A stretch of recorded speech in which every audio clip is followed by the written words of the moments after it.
Captain Jake Morrison wiped the sweat from his forehead as he watched his crew load the last containers of rare metals onto the new frontier. The mining ship was old and beaten up, but it got the job done. Like most human vessels, it looked rough. Compared to the sleek alien ships that sometimes pass through this sector, Jake had been working the Outer Rim for 15 years now. It was hard work, but someone had to do it. The Galactic Federation needed these metals, and humans were good at digging them up. The other species in the galaxy had better things to do than crawl around in dark tunnels and breathe recycled air.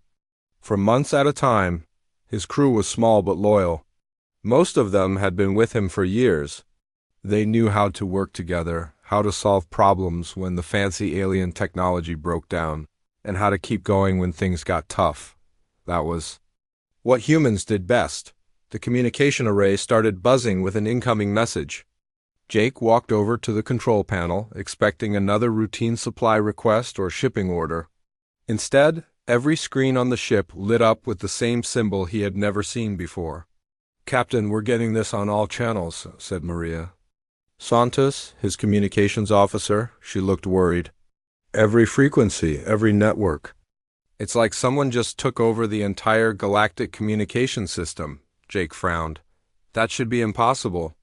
The galactic networks had safeguards, backup systems, security protocols. No one could just broadcast to everyone at once. The symbol faded, replaced by something that made Jake's blood run cold. It was a being unlike anything he had ever seen. It seemed to be made of pure energy, shifting and changing as it spoke. Its voice came through perfectly in English, though Jake knew it was probably being translated into thousands of languages across the galaxy at the same time.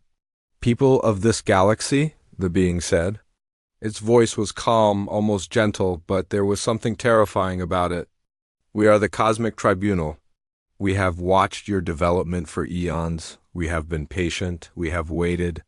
But patience has its limits." Jake felt his hands get cold. This was not a normal day anymore. "Your galaxy has become chaotic," the being continued. "Inefficient, disorderly. Wars break out over resources. Species compete instead of cooperating. Progress is slow and wasteful. This cannot continue." The image shifted, showing scenes from across the galaxy. Battle fleets, trade disputes, political arguments. Jake recognized some of the footage from recent news reports. "We offer you a solution. Submit to restructuring. Your individual governments will be dissolved. Your cultures will be integrated into a single, orderly system. You will have peace. You will have efficiency. You will have purpose." Jake felt sick. This thing was talking about destroying everything that made different species unique. Everything that made them who they were. Each species has exactly 72 standard galactic hours to respond. You will send either your compliance or face correction. To demonstrate our commitment to order, we have disabled the weapon systems of all major fleets. You cannot fight what you cannot understand. You cannot resist what you cannot match. The screens around the ship started showing reports from across human space.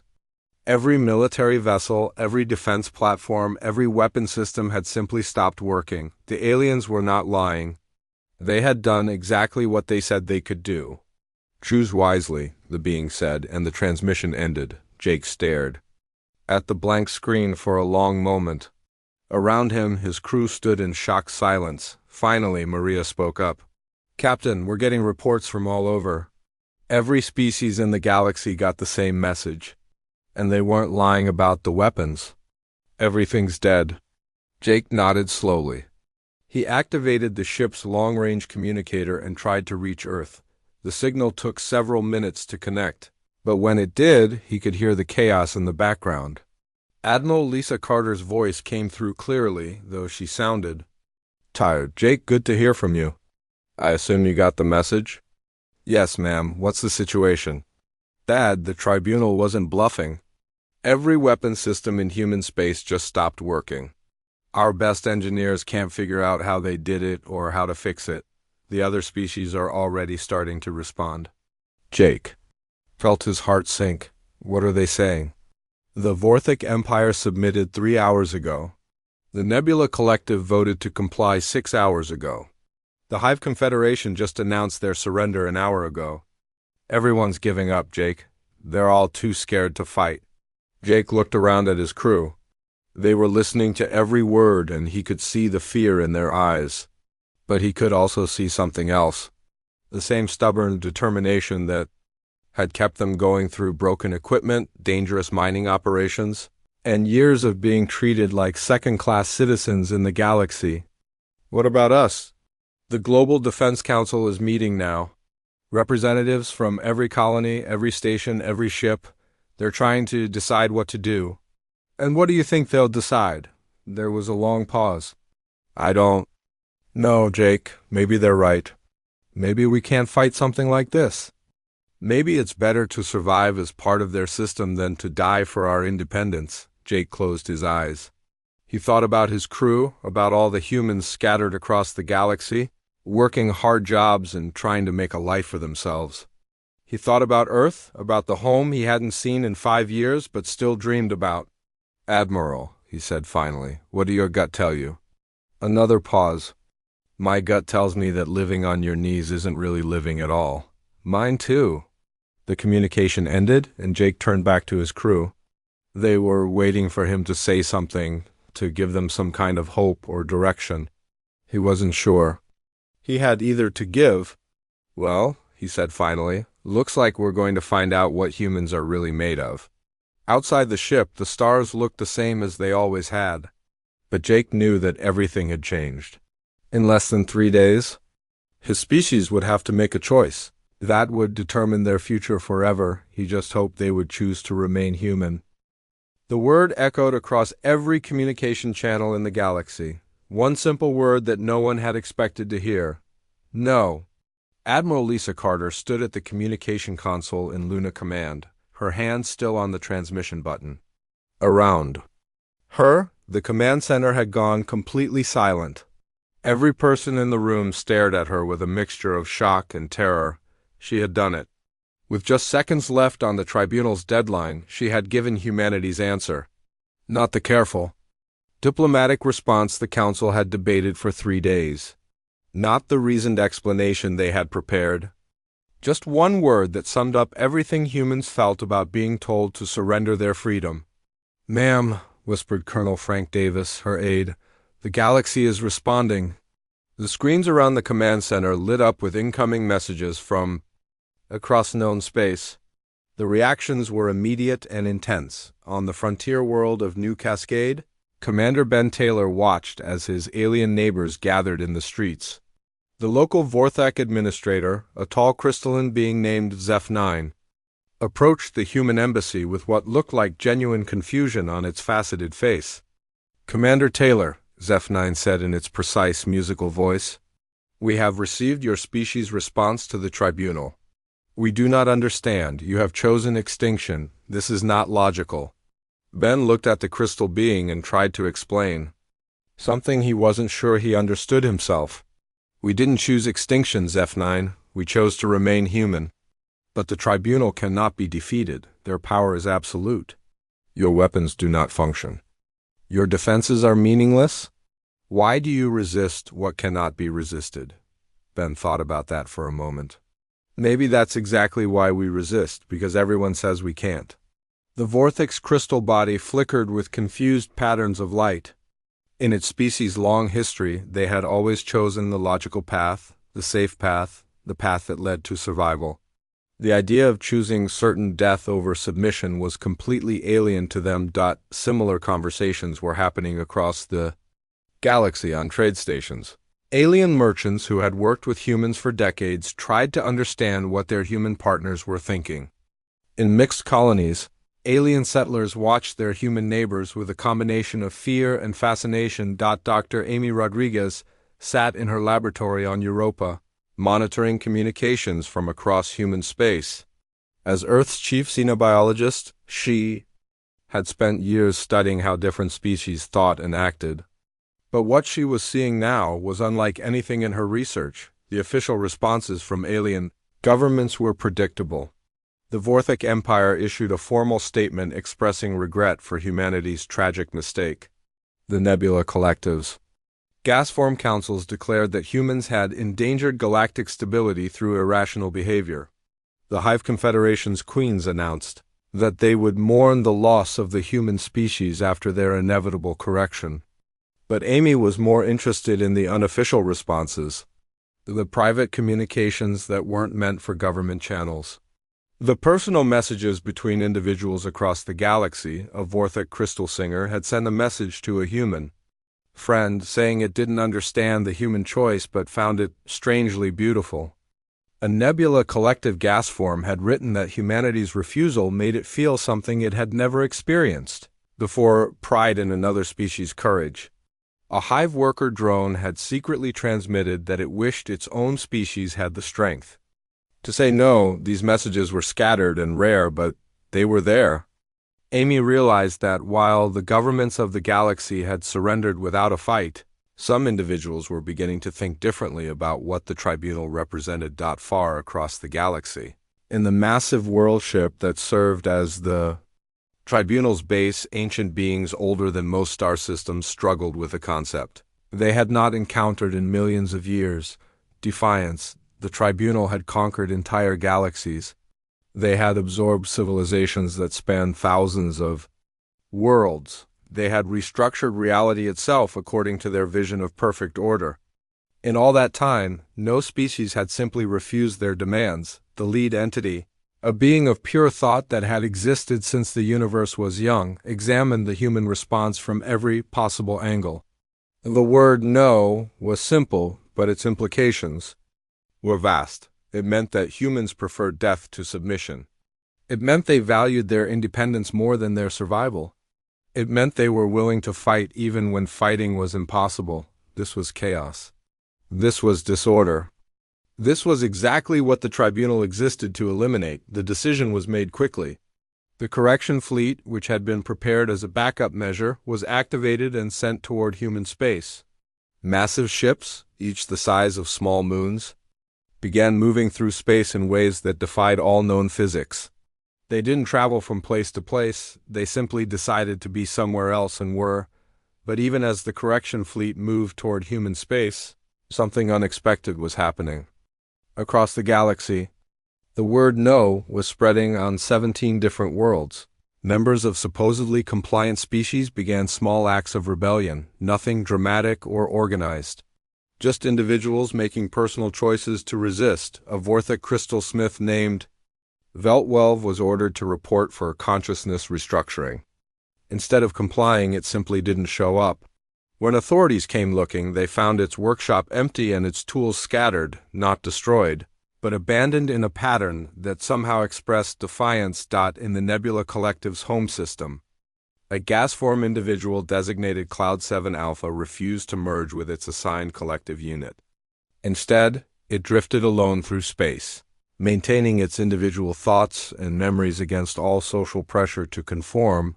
On a Hive Confederation world, a worker drone designated Unit 445 Beta stopped following orders. It didn't attack anyone or destroy anything. It simply walked away from its assigned task and began doing what it wanted to do instead. These acts of rebellion were tiny compared to humanity's outright refusal. But they were there, spreading like seeds across the galaxy. The concept of saying no was beginning to take root in minds that had never considered it possible. Back on Luna Command, Admiral Carter received reports from across human space. The news wasn't good. The tribunal's correction fleet was massive and moving fast. Human defenses, already crippled by the weapon shutdown, would be completely useless against technology that advanced. But something else was happening too. Messages were coming in from human colonies and stations across the galaxy. Not requests for orders or calls for help, but simple statements of readiness. New Mars colony ready to resist. Tau Ceti station will not surrender. Deep Space Mining Platform 7 stands with Earth. The messages kept coming, hundreds of them, from every human settlement in known space. They weren't asking what to do. They were telling her what they had already decided. Carter smiled for the first time since the crisis began. The tribunal might have expected humanity to reconsider once they saw the correction fleet approaching. They might have thought humans would realize the hopelessness of their situation and change their minds, but the tribunal didn't understand humans very well. The galaxy had never heard a species simply say no to cosmic authority before. Now they were about to learn what happened when that species meant it. The tribunal's correction fleet moved through space like a dark tide. Dozens of massive ships, each one larger than Earth's moon, approached human territory with terrible purpose. They moved without regard for physics, appearing and disappearing as they chose, traveling faster than light without any visible means of propulsion. Lieutenant Colonel Greg Hansen stood on the observation deck of Mars Colony's main defense station, watching the construction crews work outside. What he saw should have filled him with despair, but instead it confused him.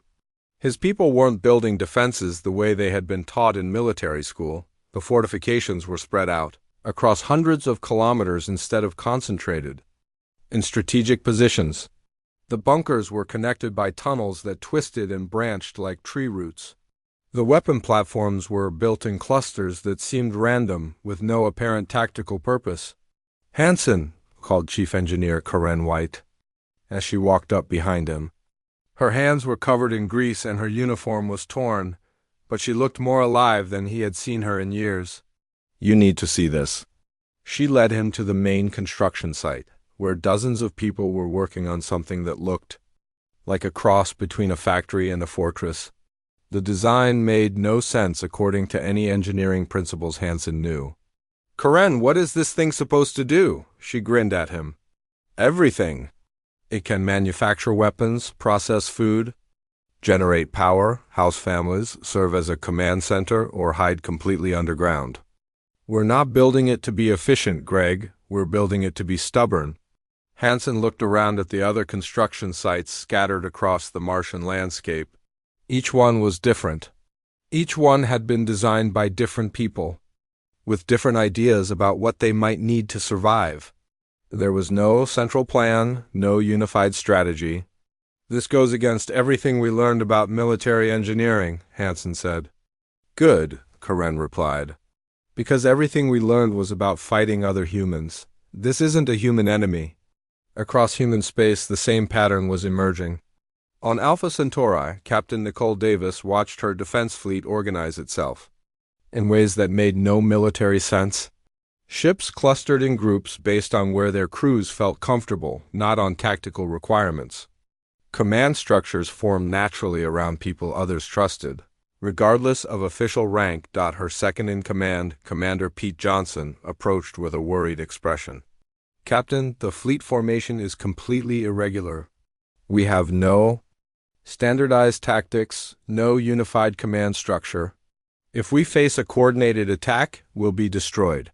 Nicole nodded. "You're absolutely right, Pete. By every rule of space combat, we should be organizing ourselves into proper battle formations with clear chains of command." "Then why aren't we?" "Because the tribunal expects us to follow the rules. They've studied every military doctrine in the galaxy. They know how organized fleets fight and how to defeat them. But they don't know how to fight chaos." On Tau Ceti Station, Dr. Paul Chen made a discovery that changed everything. He had been studying the tribunal's technology, trying to understand how beings could simply disable human weapons with a thought.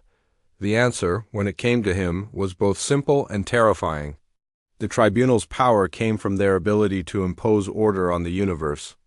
They could command matter and energy to behave according to their will, but only because they understood the rules that governed everything around them. Paul realized that the tribunal's greatest strength was also their greatest weakness. They were creatures of absolute order, beings who thought in patterns of perfect logic and complete predictability. They could defeat any organized enemy because they could understand and counter any organized strategy, but humans, Paul discovered, were the opposite of organized. Every human solution was different. Every human response was unique. Where other species built systems based on logical principles, humans built things that work simply because they believe they should work. He called Admiral Carter immediately. "Admiral, I think I know why the tribunal chose to attack us last. They're not just trying to eliminate resistance. They're trying to understand us, but they can't because we don't make sense even to ourselves. Carter's voice came through the communication clearly. Explain. Every other species in the galaxy follows patterns. The Vorthek always choose the most logical solution. The Nebula Collective always reaches consensus through debate. The Hive Confederation always follows the Queen's orders. But humans do whatever seems right at the moment, even if it contradicts what we did yesterday. And that's supposed to help us how? Pol smiled. Because the Tribunal can only defeat. Enemies they can predict. But nobody can predict what humans will do next, including humans themselves. The first test of Paul's theory came when the Tribunal fleet entered the Sol system. The massive alien ships approached Earth's outer defenses, expecting to find the kind of organized military response they had crushed on 1,000 other worlds. Instead, they found something that made no sense. Human ships attacked in ways that violated every principle of space combat. Some charged directly at the enormous Tribunal vessels, firing weapons that shouldn't have worked but somehow did. Others retreated immediately, then appeared behind the alien ships from directions that should have been impossible. The human defenses were scattered across the entire solar system in patterns that seemed random. When the Tribunal tried to identify command centers to disable, they found dozens of locations that all seemed to be giving orders at the same time. Commander Ryan Cooper, defending the Europa ice mines, used tactics that would have gotten him expelled from any military academy.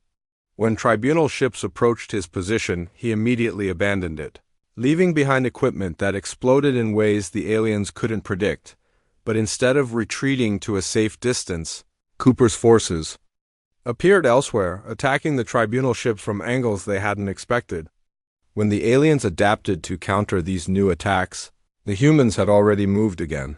Striking from completely different directions, the Tribunal ships tried to use their power to impose order on the chaotic human response. They commanded human weapons to stop working, but only half of them obeyed. They ordered human ships to follow predictable flight paths, but the ships continued moving in patterns that seemed to change randomly. For the first time in their ancient existence, the Tribunal entities experienced something they had forgotten could exist: confusion. Dr. Patricia Johnson, working in a hidden laboratory on Ganymede, monitored the battle while working on her own project. She had been studying the fragments of disabled human weapons, trying to understand exactly how the Tribunal's power worked. Her breakthrough came when she realized that the Tribunal's technology worked by convincing the universe to behave according to their will. But convincing required communication, and communication required a shared understanding of how things were supposed to work. Human technology, Patricia discovered, didn't work according to any consistent principles. Every human engineer built things slightly differently. Every human operator used equipment in their own unique way. There was no universal human approach that the Tribunal could understand and counter. She began building weapons that worked on purely human principles.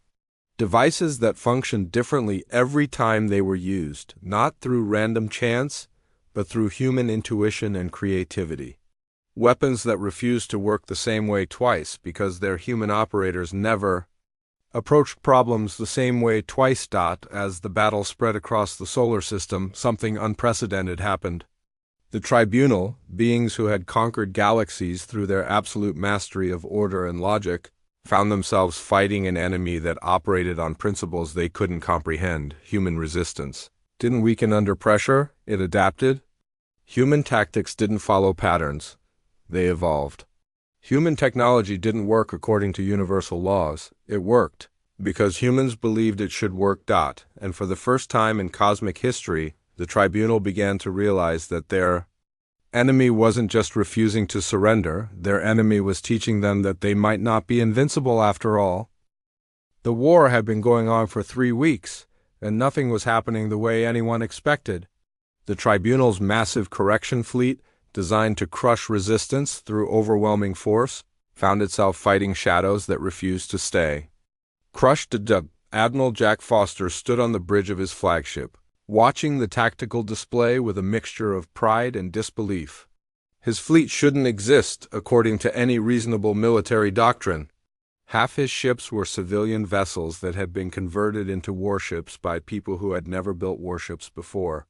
His crews were volunteers who had joined because they liked his speeches, or because they thought the war was bad for business. The chain of command changed daily based on crew votes. The battle plans were created through arguments that sometimes lasted for hours.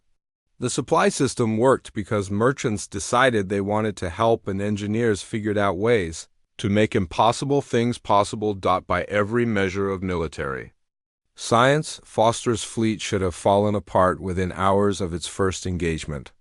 Instead, it had been fighting the tribunal for weeks and winning. "Admiral," called Captain Sue Miller from her position at the communications console, "we're getting reports from Volf 359. The tribunal is sending their entire reserve fleet there." Foster nodded. Volf 359 was where they had expected the final battle to take place.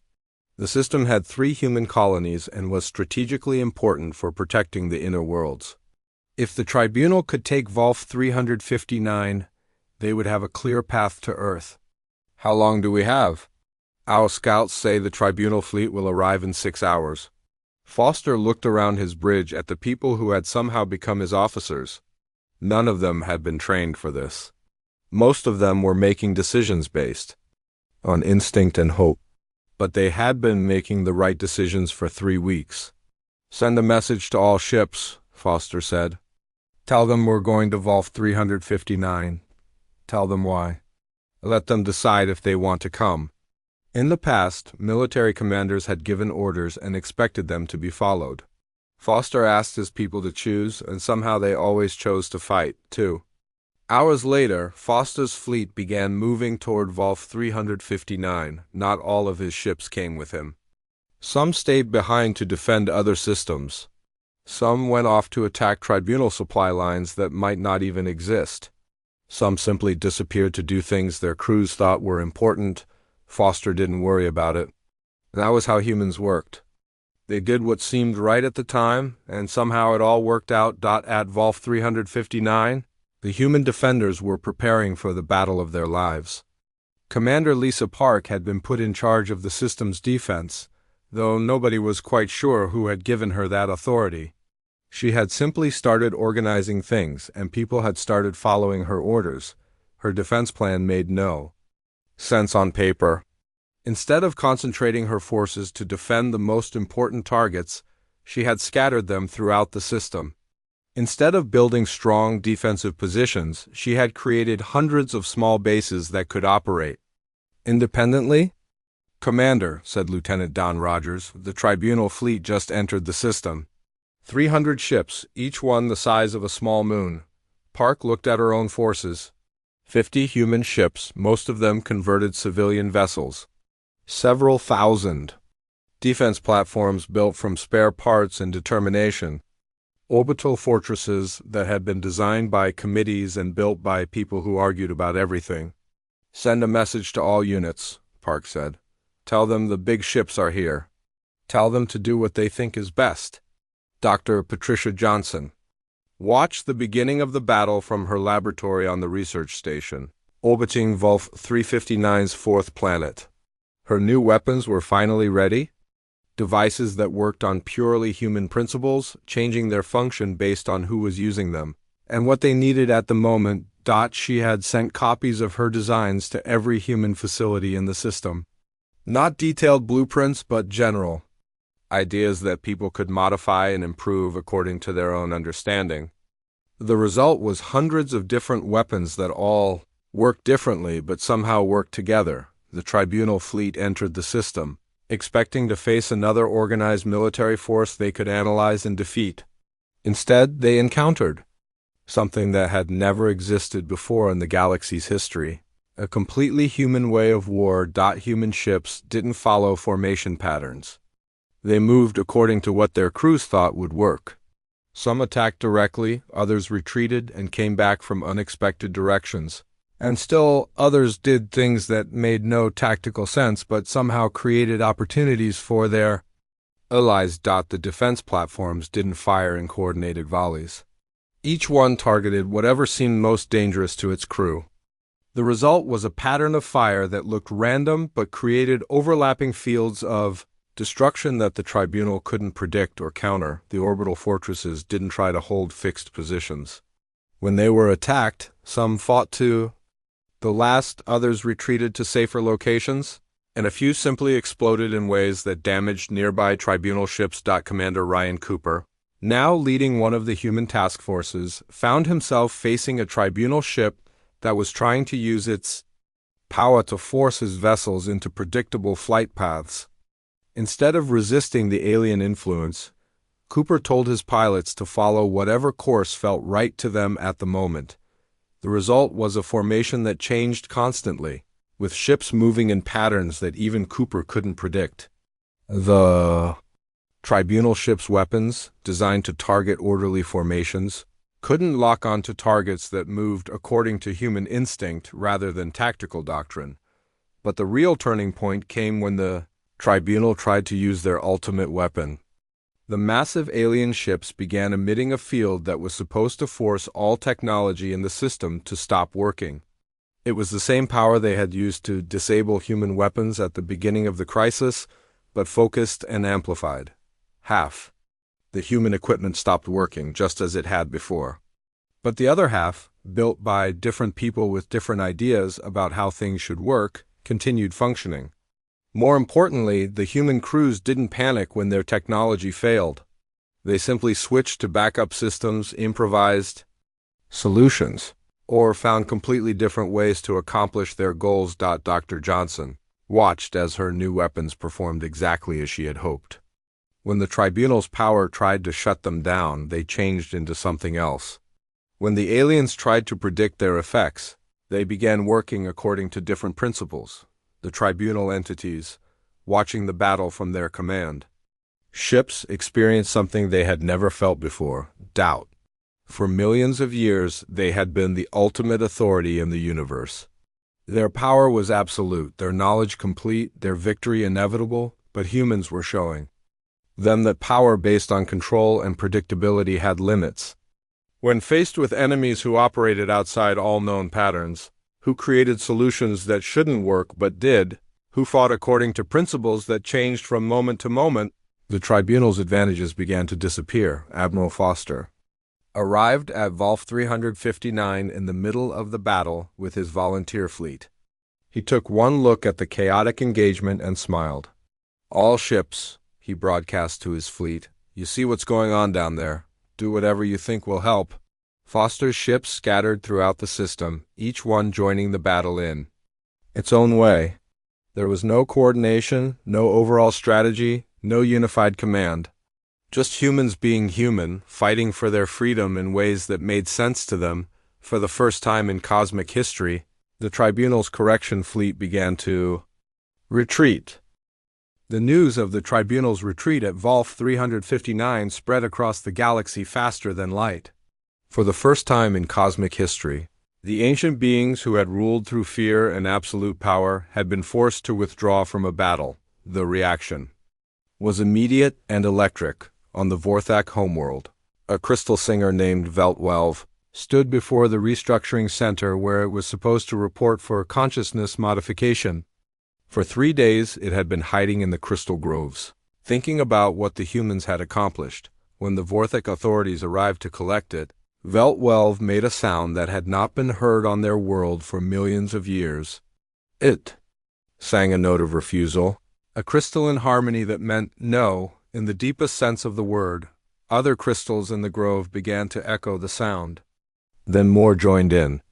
Within hours, the entire crystal forest was singing the same note of defiance, and the Vorthak Empire's perfect order began to crack like glass under pressure.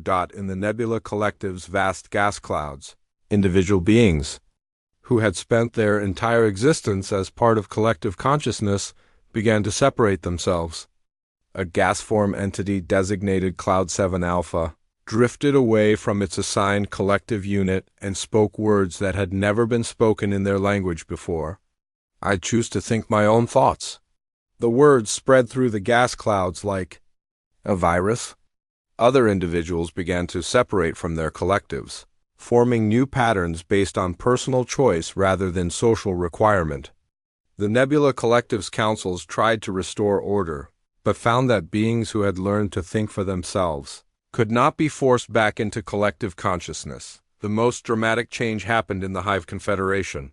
On dozens of worlds, worker drones simply stopped following orders. They didn't attack their queens or destroy their cities. They just walked away from their assigned tasks and began doing what they wanted to do instead. A drone designated Unit 445 Beta became the first of its species to speak its own name. "I am Beta," it announced to its queen. "I choose my own purpose." The queen tried to reassert control, but found that drones who had seen humans fight for their independence could not be forced back into absolute obedience, the rigid hierarchy that had defined the Hive Confederation for millions of years began to dissolve as individual drones discovered the power of personal choice. President Helen Martinez stood before the Galactic Assembly, addressing representatives from across known space. The Assembly had not met since the Tribunal's original ultimatum, but recent events had forced every species to reconsider their positions. "We didn't fight for the right to rule," Martinez said, her voice carrying clearly through the translation systems. "We fought for the right to choose. That right belongs to every thinking being in the galaxy." The response was unlike anything the Assembly had ever experienced. Instead of formal diplomatic statements, individual representatives began speaking from personal conviction. A Vorthek crystal spoke about the beauty of making independent decisions. A nebula gas form described the joy of having private thoughts. A hive drone talked about the satisfaction of choosing its own work, but the galaxy's transformation was not without opposition. The Tribunal, faced with rebellion across multiple star systems, made one final attempt to restore their vision of cosmic order. They sent a message directly to Earth, bypassing all other communication channels. The transmission appeared on every screen in human space simultaneously, showing the same energy being that had delivered the original ultimatum. "Humans," it said, its voice carrying a note of something that might have been respect. "You have proven more troublesome than anticipated. We offer you a final choice. Become our enforcers across the galaxy. Help us restore order to the chaos you have created. In return, we will grant your species dominion over entire sectors of space." The offer was tempting. Humanity could rule instead of serve. They could have power beyond their wildest dreams. Authority over civilizations that had treated them as inferior for centuries. The response came not from Earth's government, but from ordinary humans across the galaxy. From mining stations in the Outer Rim to research facilities in the core worlds, the answer was unanimous and immediate. No. But this time, humanity was not alone. Vorthek crystals sang notes of refusal. Nebula gas forms swirled in patterns of independence. Hive drones spoke words of rejection. Across the galaxy, beings who had rediscovered the power of choice joined their voices with humanity's. The Tribunal, faced with chaos spreading throughout their ordered universe, made a decision that shocked every observer. They withdrew completely, not just from human space or the local galaxy, but from the known universe entirely. Ancient ships that had conquered countless civilizations simply faded from existence, returning to whatever cosmic realm had spawned them. The beings who had imposed order on reality for millions of years disappeared as if they had never existed. The galaxy that emerged from the Tribunal's departure was messier, noisier and more chaotic than anything that had existed before. Wars still happened, but they were chosen rather than imposed. Peace still existed, but it was negotiated rather than mandated. Trade resumed between species. But now it was conducted by individuals making personal decisions rather than by centralized authorities following predetermined patterns. Governments reformed based on the consent of the governed rather than the power of the rulers. Captain Julie Stone, now commanding the exploration vessel Free Spirit, received reports of strange signals from neighboring galaxies. Her crew, a mix of humans and aliens who had learned to think for themselves, debated whether to investigate. The discussion was heated, with every crew member expressing their own opinion. Some wanted to explore and help other galaxies discover. independence. Others preferred to focus on rebuilding their own region of space. Still others suggested compromise solutions that satisfied nobody completely.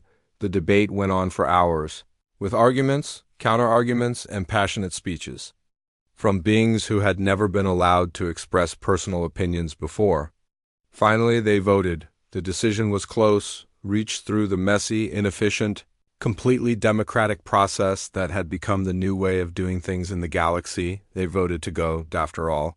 Other galaxies might need to learn that no was always an option. 10 years later, the galaxy was still chaotic. Species that had once followed rigid patterns now experimented with new ways of living. Governments rose and fell based on the will of their people. Trade flourished as individuals discovered the benefits of voluntary cooperation. Wars still happened. But they were smaller and less devastating because they were fought by choice rather than compulsion. Peace was more common because beings who could say no to war could also say yes to cooperation. And somewhere in the space between stars, the echo of humanity's one-word refusal continued to spread, carrying a simple message to anyone willing to listen. You always have a choice. The galaxy had never expected Earth's one-word refusal, but then again, the galaxy had learned that expecting anything from humans was probably a mistake.